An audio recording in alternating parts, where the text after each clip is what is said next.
Good evening, I'm Silvia Dockrill and I will demonstrate the safe check-in, maintenance, cleaning, sharpening and storing of a pair of pruning shears or secateurs.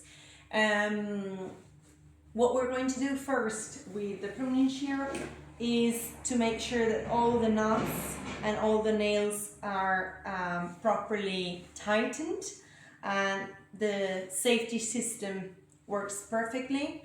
If we need to tighten something, we could tighten it. I am going to check that the handles are stable and I checked all the knots, and in that case everything is fixed, everything is stable. So what we're going to say before starting the demonstration is that with a pair of secateurs, the important thing is to remember that we use them similarly to a pair of loppers. So we use them to cut anything that's smaller than a 2-pence piece. We don't twist them while we use them.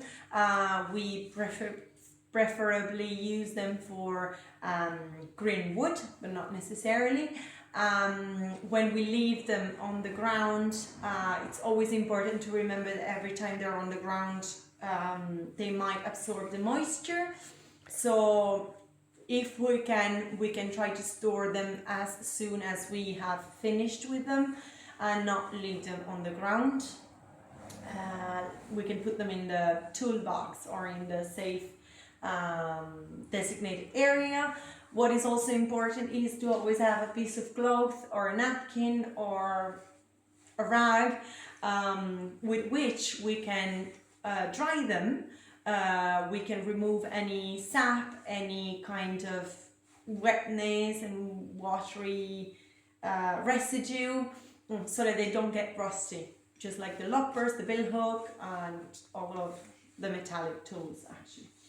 What I'm going to demonstrate now is how to sharpen them. How do we know that we need to sharpen them?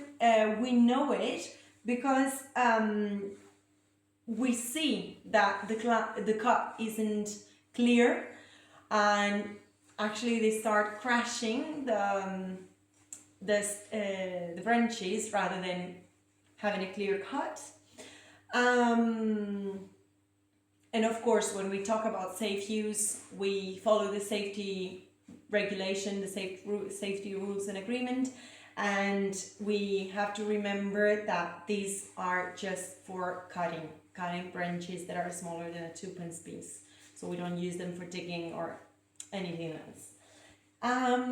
So now I'm going to demonstrate the safe cleaning and maintenance. So what I'm going to do is to have my loppers, to have my pruning shears over here. I am going to hold it over here, trying to make sure that I'm not closing them. So I'm going to put my fingers over here, and I'm going to start by putting some oil on it, and I start wiping any kind of residue, any kind of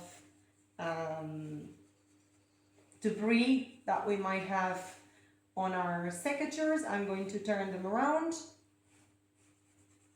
and I'm going to do the same over here.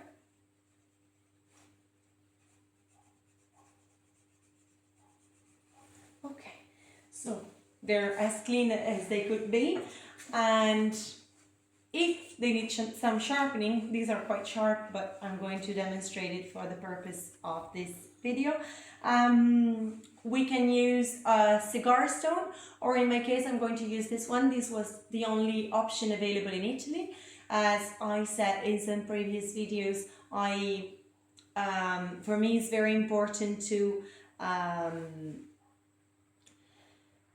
adapt to the resources that we're given, both in the forest and in life, and that's something that I value a lot and that forest will reinforce for me.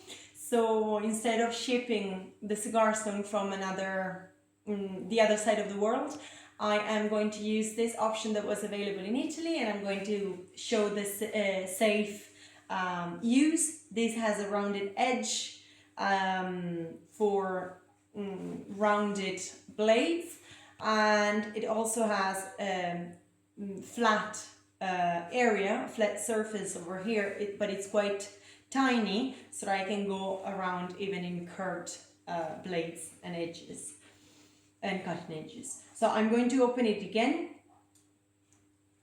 and in this case I'm going to start by passing the stone over here, and I'm going to make sure that I go around and I see, I'm checking visually and with my ears both the sound and if the sharpening stone is at the right angle.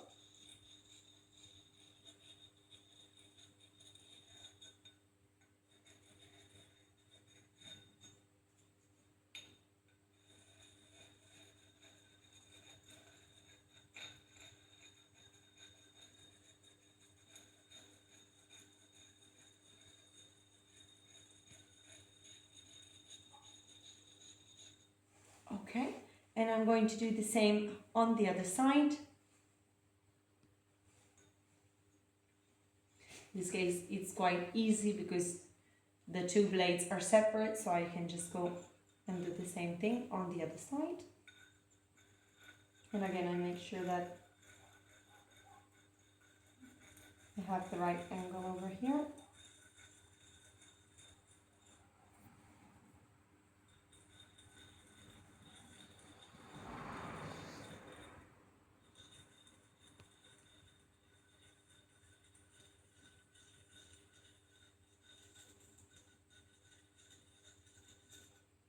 I'm going to sharpen the whole blade from top to bottom. And I'm adjusting if I hear that the sound is not the same, or if I see that I'm not actually in the right position or angle. Okay, and before closing them, I'm going to wipe any kind of residue. I have enough oil, so I'm not going to put it again. Especially when we're storing them for a long time, we might want to add some extra oil just in case, because maybe the weather might be a bit humid, so just in case we have to prevent rust. Okay, I'm just going to wipe it over here a little bit because it seems a bit dirty. Okay, and that's it. That's the safe maintenance, making sure that I wiped all the metal residue before closing them so that the blade doesn't get dense in it. And that's the end of my demonstration. So yeah, now I'm going to put them in the toolbox, and I'm making sure that they're properly stored before going away.